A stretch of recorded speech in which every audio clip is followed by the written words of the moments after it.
আসসালামু আলাইকুম। আলহামদুলিল্লাহ অনেকদিন ধরেই আমার মামা বলতেছিল যে তার একটা ইনকিউবেটর মেশিন লাগবে, যে মেশিনে সে তার ফার্মি মুরগির ডিমের বাচ্চা ফুটাতে পারে। মূলত মামার ফার্মি মুরগি এবং কোয়েল পাখির ছোট দুইটা খামার আছে, তো এই খামার থেকেই সে ডিম উৎপাদন করে এবং ওই ডিম থেকেই বাচ্চা ফোটানোর জন্য আমাকে অনেক আগেই বলেছিলেন যে আমার একটা ইনকিউবেটর মেশিন লাগবে, কিন্তু আমি সময়ের অভাবে সেটা এনে দিতে পারি নাই। তো আলহামদুলিল্লাহ মেশিন অর্ডার দেওয়া হয়ে গেছে। মেশিনটা মূলত হচ্ছে আমাদের ট্যাকেরহাট পর্যন্ত আসে, ট্যাকেরহাট থেকে আমাদের এই মেশিন নিয়ে আসতে হয়। তো মামাকে বললাম যে ঠিক আছে, তাহলে আমরা একটা ভ্যান নিয়ে যাই, ভ্যানে করে নিয়ে আসি। কিন্তু মামা বাড়ি যাওয়ার যে রাস্তাটা এটা একটু ভাঙাচোরা, তো মামা বললেন যে না, আনতে গেলে সমস্যা হবে, তো আমি আমার গাড়ি নিয়েই যাই এবং গাড়িতে করে নিয়ে আসবো। তাকে বললাম যে আপনার গাড়ির পেছনে হয়তো ব্যাগ ডালার মধ্যে জায়গা হবে না, কারণ এটা যেহেতু বড়। তো বললেন যে না, আমি দেখি যদি না হয় তো সেক্ষেত্রে হচ্ছে যে আমরা ভ্যানে করে নিয়ে আসবো, আগে যাইতে সমস্যা কি। তো আলহামদুলিল্লাহ চলে এসেছি ইনকিউবেটর মেশিন নেওয়ার জন্য সুন্দরবন কুরিয়ার সার্ভিসের ট্যাকেরহাট অফিসে। এখানে এসে মূলত এখান থেকে মূলত আমাদের যন্ত্রপাতিগুলো আমরা নেই, মেশিন, তারপরে যে বিভিন্ন ধরনের মেশিনারি যা আমাদের আসে ভারী যন্ত্রপাতি, সেটা এখানেই আসে। আর আমাদের বাড়ি থেকে মোটামুটি একটু কাছে এই জায়গাটা, তো আমরা এখান থেকেই নিই। তো একটা বোর্ডারও আমরা অর্ডার দিয়েছিলাম এর সাথে, সেই বোর্ডারটাকে আমাদেরকে পাঠিয়ে দেওয়া হয়েছে। এরপরে আমরা টাকা পয়সা পরিশোধ করে,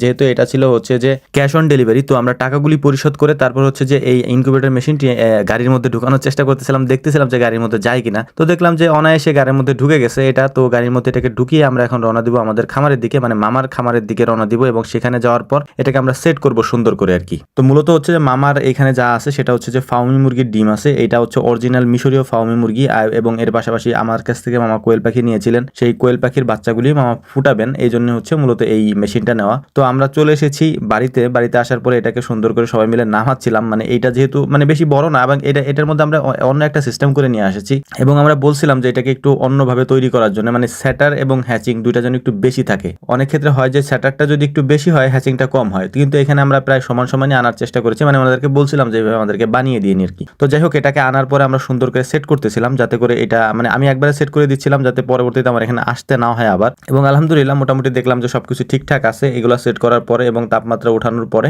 এখন আমরা এটার মধ্যে ডিম দিয়ে দেওয়ার চেষ্টা করব, এবং ডিম দেওয়ার পরে এটাকে এভাবে রেখে দেওয়া হবে। যদি মামা সময় মতো উনি দেন, ওনার যে সময় হবে, ব্যস্ত মানুষ উনি বাড়িতে তেমন একটা থাকেন না, যখন আসবেন তখন দিবেন। তবে আমরা এটা পরীক্ষামূলকভাবে আমরা চেক করে যাব যাতে করে কোনো প্রবলেম না হয়। এর পাশাপাশি আরেকটা বিষয় আপনাদেরকে বলি, ডিম বেশি দিন হচ্ছে পুরাতন হয়ে গেলে ওই ডিমগুলা থেকে বাচ্চা তেমন একটা আসে না, মানে আশানুরূপ আসে না আর কি। এই জন্য হচ্ছে যে আপনারা যারা এই বীজ ডিম দিয়ে তারপর হচ্ছে বাচ্চা উৎপাদন করেন, তারা একটু মানে সাজো ডিমটা দেওয়ার চেষ্টা করবেন, মানে যে ডিমটা হচ্ছে অল্প দিনে ডিম পাড়ার পরে নতুন নতুন ডিমগুলাই হচ্ছে ইনকিউবেটর মেশিনের ভিতরে দিয়ে দিলে ওই ডিমগুলোর হচ্ছে পার্সেন্টেজটা একটু বেশি আসে আর কি। তো আমরা কোয়েল পাখির ডিমও দিব এবং হচ্ছে যে ফার্মি মুরগির ডিমও দিব, মানে দুইটা ট্রে আমরা সাজাচ্ছিলাম। তো এটা সাজানোর পরে এটার মধ্যে আমরা দিয়ে দেওয়ার চেষ্টা করবো ইনশাআল্লাহ। তো আলহামদুলিল্লাহ কোয়েল পাখির ডিমগুলোকেও সুন্দর করে সাজিয়ে নিলাম, সাজিয়ে নেওয়ার পরে এগুলোকেও আমরা এখন এটার মধ্যে দিয়ে দিব। এর পাশাপাশি ফার্মি মুরগির ডিমও দিয়ে দিব। এখন একটা বিষয় আপনাদেরকে বলে রাখি এখানে, সেটা হচ্ছে যে আপনারা যারা আমাদের সাথে দেখা করতে আসেন, একটা বিষয় হচ্ছে দেখা করতে আসাটা এক জিনিস, যারা আমাদের সাথে দেখা করতে আসেন বা হচ্ছে এখান থেকে কিছু কিনে নিয়ে যেতে আসেন, মানে কোয়েল পাখি আছে, ঘি আছে, যেগুলো কিনতে আসেন সেগুলো কেনার জন্য হচ্ছে এখানে লোক আছে, তাদের থেকে আপনারা কিনে নিতে পারেন। কিন্তু আমাদের সাথে যদি দেখা করতে চান তাহলে শুক্র শনিবারে আসেন ভাই, সেটা আপনাদের জন্য সুবিধা হবে, আমাদের জন্য সুবিধা হবে, কারণ আমরা অনেক ক্ষেত্রে খামারে থাকি না,